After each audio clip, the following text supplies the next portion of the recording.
नमस्कार. दीपक रेगे कथाकथन चॅनलवर तुम्हा सगळ्यांचं मनापासून स्वागत. मित्रांनो, तुम्ही ऐकताय सुरेश वैद्य यांची आकांत ही कादंबरी. पण तत्पूर्वी अजूनपर्यंत तुमच्याकडून चॅनल सबस्क्राईब करायचं राहून गेलं असेल तर प्लीज चॅनल सबस्क्राईब करा.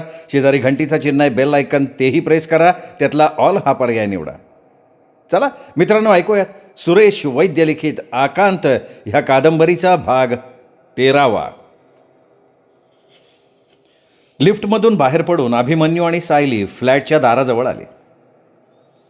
या क्षणी अभिमन्यूच्या अंगावर एक बऱ्यापैकी पॅन्ट आणि नवीनच वाटणारा टी शर्ट होता. या ड्रेसमध्ये तो कमालीचा स्मार्ट वाटत होता. त्याच्याबरोबर असलेल्या सायलीच्या अंगावर एक मध्यम प्रतीची छापील फुलं असलेली पांढरी शुभ्र साडी होती. कपाळावर लाल चुटूक टिकली होती. गळ्यात मंगळसूत्र होतं. आपले खांद्यापर्यंत कापलेले केस तिने एका रबर बँडमध्ये अडकवले होते. साडीचा पदर तिने खांद्यावरनं छातीशी घट्ट लपेटून घेतला होता. नेहमीप्रमाणे चेहऱ्यावर हेवी मेकअप न करता फक्त हलकासा पावडरचा पफ फिरवलेला होता. ती तयार होऊन अभिमन्यू समोर आली तेव्हा क्षणभर अभिमन्यूसुद्धा भान विसरून तिच्याकडे बघत राहिला. या साध्या वेशात ती नेहमीपेक्षाही कितीतरी अधिक सुंदर, अधिक आकर्षक दिसत होती. मुख्य म्हणजे ती खरोखर एखाद्या नुकतंच लग्न झालेल्या नववधूसारखी दिसत होती. या क्षणी तिच्या चेहऱ्यावरचं खानदानीपणाचं, शालीनतेचं तेज बघून ही एक धंदा करणारी मुलगी आहे यावर सांगूनही कुणाचा विश्वास बसला नसता. फ्लॅटच्या दारासमोर येऊन उभा राहिल्यावर अभिमन्यू किंचित अडखळला. तसं मग सायलीनंच पुढं होऊन बेलचं बटण दाबलं.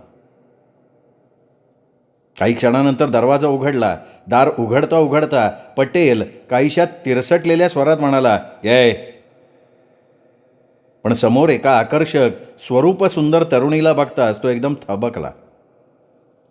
त्याच्या चेहऱ्यावरचे वैतागल्याचे भाव झपाट्यानं निवळले. सायलीने आपल्या खांद्यावरचा पदर सारखा केला. मग मोठ्या शालीनपणे आपले दोनही हात जोडून त्याला नमस्कार करत म्हणाली, "नमस्ते." "हा, नमस्ते नमस्ते." पटेल डोळे फाडून तिच्याकडे बघत आपल्या ओठांवरनं जीभ फिरवत म्हणला, "हा, कहिये ना, आपको किसके साथ मिलना है." एवढा वेळ तिच्या मागे काहीशा अंधारात उभ्या असलेल्या अभिमन्यूला पुढे बोलवत सायली त्याला म्हणाली, काय हो, तुम्ही तर म्हणत होतात की पटेल साहेब तुमच्या मित्राचे, बशीर भाऊजींचे चांगले मित्र आहेत म्हणून." "बशीर?" पटेलने एकदम चमकून अभिमन्यूकडे बघितलं. मग घाईघाईत म्हणाला, "अरे हां हां हां, तुम परसों ही तो आए थे, क्या नाम बोला था तुमने?" हां. पटेलनं आठवण्याचा प्रयत्न केला. "माझं नाव अभिमन्यू आहे." "हां, अभिमन्यू. यस यस यस, आत्ता याद आलं. अरे लेकिन तुम लोग बाहेर का उभे राहिलात? आ जाओ, आ जाओ, अंदर आ जाओ." असं म्हणत पटेल दारातनं बाजूला झाला. सायली खांद्यावरचा पदर सावरत अत्यंत शालीनपणे आत आली. तिच्या मागोमाग अभिमन्यूसुद्धा. दार बंद करून पटेल त्यांना घेऊन हॉलमध्ये आला. समोरच्या एका किमती सोप्यावर त्यांना बसायला सांगून तो स्वतः त्यांच्यासमोर कोचावर बसला. पटेल चोरट्या नजरेनं पुन्हा पुन्हा सायलीकडे बघत होता. तिच्या देखण्या भरलेल्या शरीराकडे बघताना त्याचा जीव अक्षरशः कासावीस झाला होता. मनातून त्याला अभिमन्यूचा हेवासुद्धा वाटत होता. सायली एखाद्या घरंदाज स्त्रीप्रमाणे काहीसा अवघडून सोफ्यावर बसली होती. डोळ्यात संकोच, चेहऱ्यावर लज्जायुक्त भाव आणि विलक्षण निष्पाप निरागस चेहरा. छातीवरून घसरणारा पदर पुन्हा पुन्हा सावरून घेताना तिची होणारी हालचाल पटेल आधाशी नजरेनं टिपत होता. काही क्षण असेच मौनावस्थेत गेले. सायलीच्या दर्शनानं पटेल इतका भारावून गेला होता की ते कशासाठी आले, त्यांचं आपल्याकडे काय काम आहे हे विचारायचं सुद्धा भान त्याला राहिलं नव्हतं. शेवटी अभिमन्यू खाकरला तसा पटेल भानावर आला. सावरून बसला. प्रश्नार्थक मुद्रेनं त्याने अभिमन्यूकडे बघितलं. "बशीर माझा अगदी लहानपणापासूनचा मित्र आहे. आम्ही दोघेही एकत्र शिकलो. काही वर्षांपूर्वी तो मुंबईला नोकरीनिमित्त आला, मग इथनं दुबईला गेला." "हां हां हां हां हां." पटेल आपले हात एकमेकांवर चोळत उत्साहानं म्हणाला, "तो तर हमेशा तुमच्याच संबंधी बाते करत असायचा. तुम्ही त्याचे लय नजदीकचे दोस्त आहेत म्हणून कहा करता था. हो ना. आपल्या पत्रातनं त्यानेही मला तुमच्याबद्दल खूप काही लिहिलं होतं. काय काय काय लिहिलं होतं? पटेलनं काहीशा उतावळ्या स्वरात विचारलं. तसं काही विशेष नाही, हेच. पटेल साहेब फार दयाळू आहेत, मोठ्या मनाचा माणूस आहे. एखाद्याला मित्र मानलं की त्याच्यासाठी काहीही करायला मागे पुढे बघत नाही. वो. पटेलनं हळूच एक सुटकेचा निश्वास सोडला. अरे ये तो बशीर साहब का बड़प्पन है, वरना मैं एक तुच्छ आदमी हूँ. वैसे माझ्या हातात होता है ना उतना मैं सबके लिए करता हूँ. आखिर आदमी ही आदमी के काम आता है ना. खरंच सांगतो पटेल तुम्हाला, बशीरनं आजवर कोणाची केली नसेल एवढी प्रशंसा तुमची केली होती. कितीतरी वेळा त्यांनी मला मुंबईला बोलवलं होतं, पण त्यावेळी माझं शिक्षण चालू होतं. शेवटच्या पत्रात त्यांनी लिहिलं होतं की तू कधी मुंबईला आलास आणि माझी भेट झाली नाही तर पटेल साहेबांना अवश्य भेट. माझ्या जागी पटेल साहेबांना समज, ते तुला लागेल ती मदत करतील. क्यों नहीं. अरे मेरे लिए तो जैसे बशीर वैसा तुम. पटेल पुन्हा एक चोरटा कटाक्ष सायलीकडे टाकत म्हणाला. अभिमन्यू सायलीकडे बघत म्हणाला, सायली तुलाही आठवत असेल ना, बशीरचं पत्र तू वाचलं होतंस की. हो. सायली विचार करत असल्यासारखं दाखवत म्हणाली. थोडं थोडं आठवतं आहे, कारण माझ्यासमोर तर. अरे हां, मी विसरूनच गेलो होतो. तुला सगळं कसं आठवणार, त्यावेळी आपलं नुकतंच लग्न झालं होतं. मग पुन्हा पटेलकडे बघत म्हणाला, आमच्या लग्नाला आत्ता कुठे 6 महिने होत आहेत बरं का. अच्छा. पटेल मोठ्या उत्साहानं म्हणाला. हो ना हो. खरं सांगायचं म्हणजे आमचं लग्न तसं थोड्या घाईगडबडीत झालं. वडील अचानक आजारी पडले. त्यांची इच्छा होती की कमीत कमी आपल्या मोठ्या मुलाचं लग्न तरी आपल्या डोळ्यांसमोर व्हावं. त्यामुळे फारसा गाजावाजा न करता आम्हाला झटपट लग्न उरकावं लागलं. तुम्हाला बशीरला बोलवायची खूप इच्छा होती, पण तेवढा वेळ नाही मिळाला. माझं लग्न झालं आणि त्यानंतर 2 महिन्यात वडील गेले. अभिमन्यूचा स्वर काहीसा उदास झाला. अरे ये तो फार वाईट झालं बाबा. पटेलनं हळहळ व्यक्त केली. काय करणार, नशिबात असेल ते कोणी टाळू शकतं का पटेल साहेब. अभिमन्यू एक दीर्घ निश्वास सोडत म्हणाला. मग त्यानंतर मी इंजिनिअरिंगची परीक्षा पास झालो आणि त्याचवेळी बशीरचं पत्र आलं की ताबडतोब मुंबईला ये. वडिलांच्या मृत्यूनंतर तसंही आईला घरात राहणं कठीण झालं होतं. मग आम्ही ते घर विकून टाकलं आणि आलो मुंबईला. वाटेत येतानाच आईला ताप चढला होता, पण इथे येऊन बघतो तर काय, बशीर माझी वाट बघून निघून गेलेला. माझी त्यावेळी झालेली अवस्था तुम्ही पाहिली होतीच की. अरे मतलब परसों माझी बीमार होती. हो ना. अरे क्या अभिमन्यू साहब अभी. फिर ये इतना बड़ा फ्लैट काय के लिए था. अरे तुम्ही लोग ऊपर नाही यायचं का, इधर आके आराम करते ना तुम. पटेल औदार्याचा आव आणत म्हणाला. अभिमन्यूला मनातून पटेलच्या या साजूकपणाचा रागही येत होता, हसूही येत होतं. साल्याला आत्ता समोर सायलीला बघताच माणुसकीचा गहिवर येत होता. नाही तर पाठ्यानं परवा साधं आत या असं म्हणण्याचंही सौजन्य दाखवलं नव्हतं, दारातनं आपल्याला कटवलं होतं. पण तसं काही चेहऱ्यावर न दाखवता तो म्हणाला, नाही तुम्ही एवढं बोललात हा तुमचा मोठेपणा आहे पटेल साहेब. परसो भाभीजी बी होती का तुमच्या संगट. पटेलनं सायलीकडे बघत विचारलं. हो, खाली आईजवळ उभी होती ती. मी तुम्हाला सांगितलंही होतं ना ते. कदाचित घाईघाईत तुम्ही ते ऐकलं नसावं. शायद. अच्छा, अब माझी की तबीयत कैसी आहे. नाही, अजून पूर्ण रिकवर नाही झाली, ट्रीटमेंट चालू आहे. 8 वाजता तिला घेऊन डॉक्टरांच्याकडे जायचं आहे. इंजेक्शनचा कोर्स चालू आहे तिचा. रोज 8 वाजता इंजेक्शनसाठी तिला घेऊन डॉक्टरकडे जावं लागतं. 8 बजे. पटेल आपल्या रिस्टवॉचमध्ये बघत म्हणाला. अरे लेकिन 7:45 तो अब बज चुके ना. 7:45 वाजले. असं म्हणत अभिमन्यू एकदम उठून उभा राहिला. त्याच्याबरोबर सायली उठून उभी राहता पटेलचा चेहरा एकदम उतरला. घाईघाईत तो म्हणाला, अरे ये क्या. अरे बस इतनी सी मुलाकात. नाही. अरे मी तर तुम्हाला चाय बी विचारायचं भुलून गेलो. 1 कप चाय तर माझ्या संगट पिनी पडेगी. नाही नको पटेल साहेब, थँक्स. बशीरनं सांगितलं होतं म्हणून आम्ही फक्त तुम्हाला भेटायला आलो होतो. चहा प्यायला येऊ ना पुन्हा केव्हा तरी. मग अभिमन्यूनं पिशवीतनं कागदात गुंडाळलेलं एक पाकिट काढलं, पटेलच्या समोर धरलं आणि म्हणाला, तुमच्यासाठी एक छोटीशी भेट आणली आहे. ऐक्या ये. पाकिट हातात घेत पटेलनं विचारलं. स्कॉचची बाटली आहे पटेल साहेब. स्कॉच. पटेलचे डोळे एकदम चकाकले. तरीही वरकरणी तो म्हणाला, अरे अभिमन्यू साहब, इसकी क्या जरूरत थी. पटेल साहेब, स्कॉच काय गरज म्हणून थोडीच प्यायची असते. अभिमन्यू हंसत म्हणाला, हाँ एकदम दुरुस्त फरमाया साहब, लेकिन मैं अकेला पीता हूँ. हाँ, अकेले पीने में क्या मुझे अच्छा लगेगा क्या? नाही, तसं मीही पितो अधूनमधून, पण आत्ता आईला डॉक्टरकडे घेऊन जायचं आहे ना, म्हणून म्हणतोय. अरे डॉक्टर तो रात 10 10:30 बजे तक बैठते हैं ना. हो, पण ह्या लेडी डॉक्टर आहेत ना. शिवाय मी पिऊन वगैरे गेलो तर बरं दिसणार नाही ते. तसं मी लवकर परत येण्याचा प्रयत्न करीन, अर्थात तुम्ही माझी वाट बघत थांबणार असाल तर. हां, क्यों नहीं क्यों नहीं. पण मी सुद्धा अकेला बसून बोर होईन ना. अगर बुरा वाटणार नसेल तर भाभीजी को यहीं वेट कर दीजिए. काय गं सायली? अहो पण सायलीनं थोडेसे आडेवेडे घेण्याचा प्रयत्न केला. अरे रुकिये ना भाभी प्लीज. पटेलनंही आग्रह केला. अहो पण सायलीनं आवाजात काळजी आणत विचारलं. अहो पण तुम्ही किती वेळात परत याल?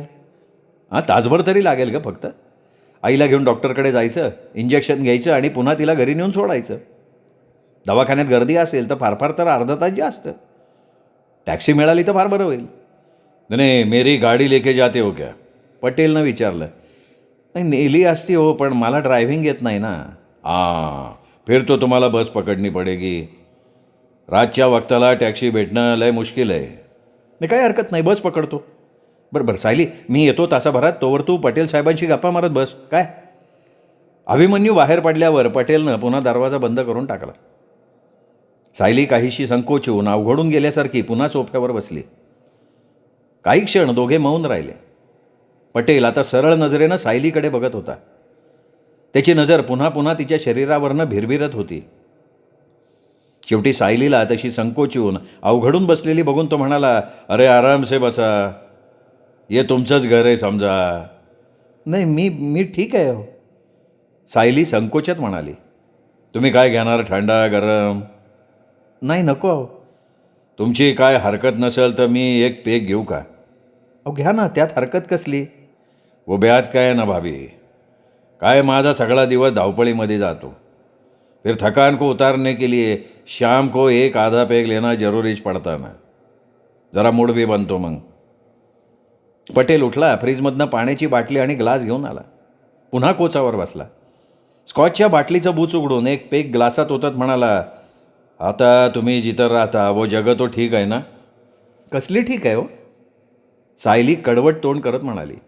तुम्हाला सांगायला हरकत नाही, लग्न झाल्यापासून एकही दिवस मला असं आठवत नाही की मी मोकळेपणानं वागली आहे, बोलली आहे. अच्छा, वो क्यों? अहो गावचं घर तर लहान होतंच, पण इथे तर एकाच खोलीत राहावं लागतंय. वर पुन्हा सासूची, नणदेची, लहान दिराची सेवा करायला लागते. अरे अरे अरे अरे, ये तर लईच बुरं आहे. हा, बुरा बुरा, बहुत बुरा आहे. खरं सांगते, मी तर कंटाळून गेली या आयुष्याला.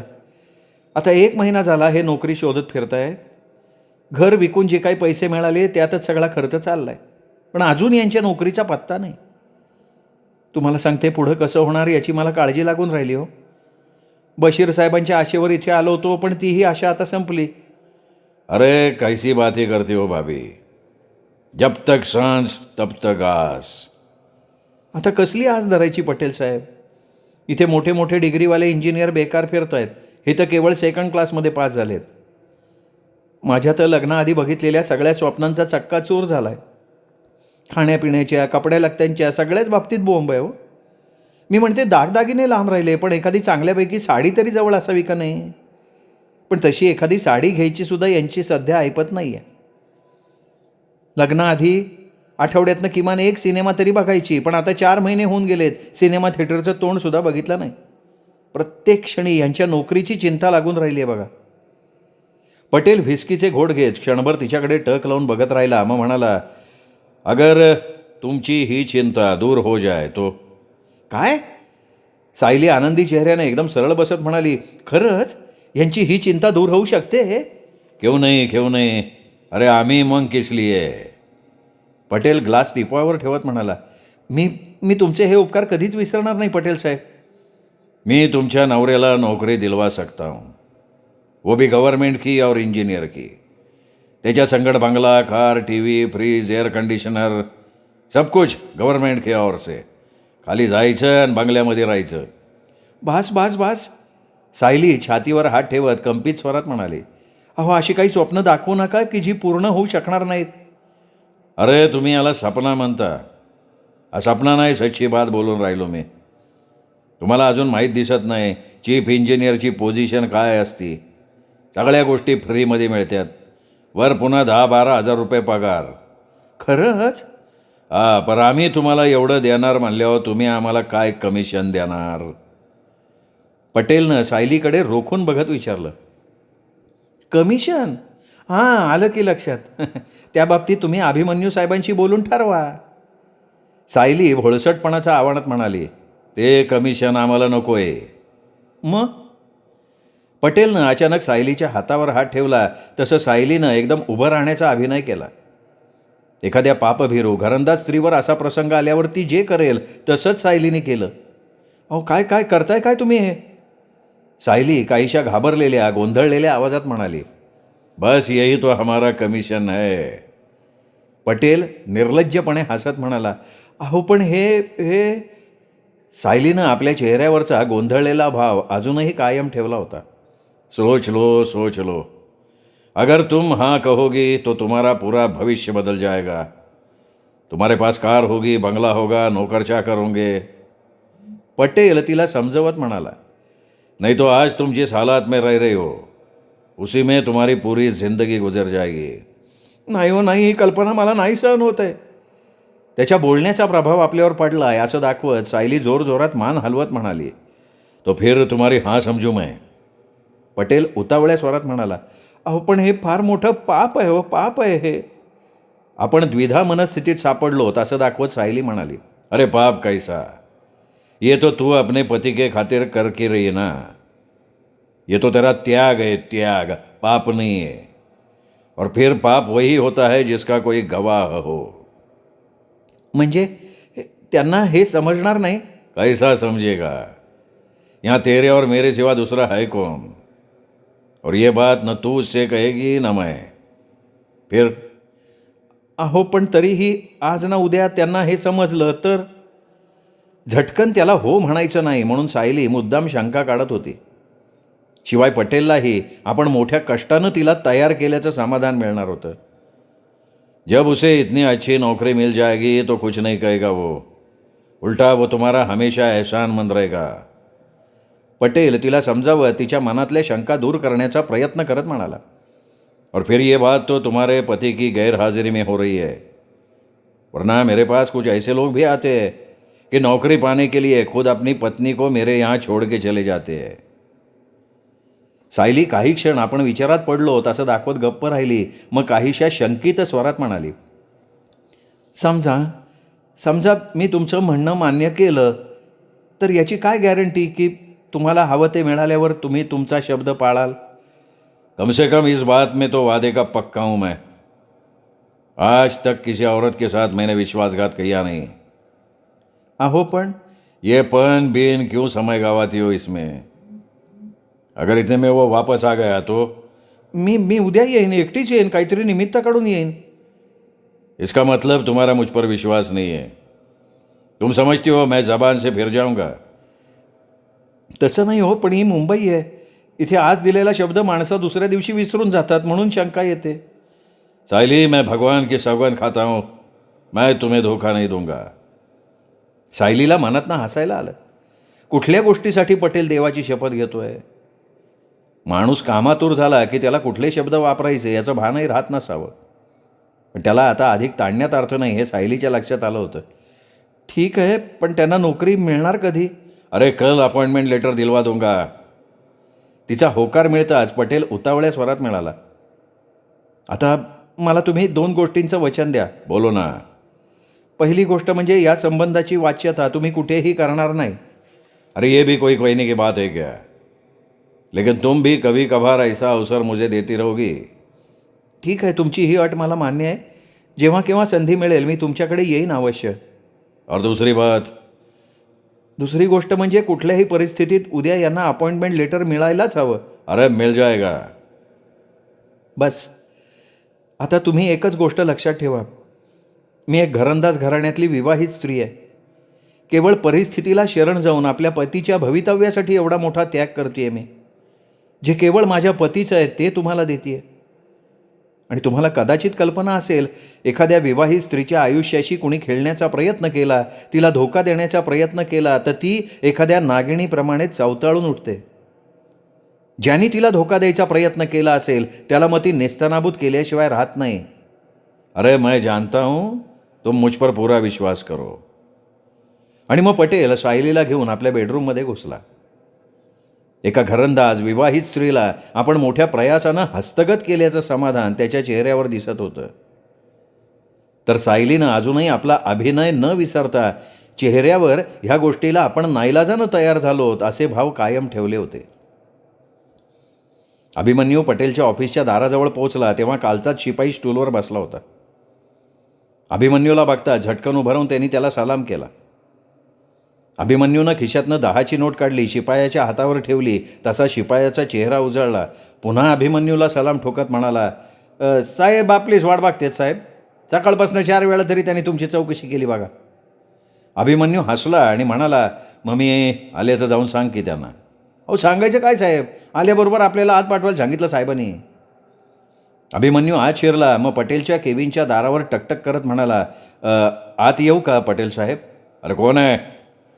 पटेलनं काहीशा तिरसटलेल्या आवाजात आतनं विचारलं. मी आहे अभिमन्यू. असं म्हणत केबिनचं दार अर्धवट उघडून अभिमन्यूनं आत डोकावलं. अरे हा पाप, आई आहे. अभिमन्यूला बघताच पटेल आपल्या खुर्चीतनं उठून उभा राहत आपुलकीच्या स्वरात म्हणाला, प्लीज टेक अ सीट.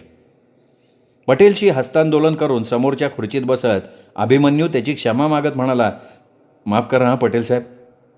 काल प्रयत्न करूनसुद्धा पुन्हा मला आपल्याकडे येणं शक्य नाही झालं. आईची तब्येत पुन्हा अचानक जास्त झाली होती.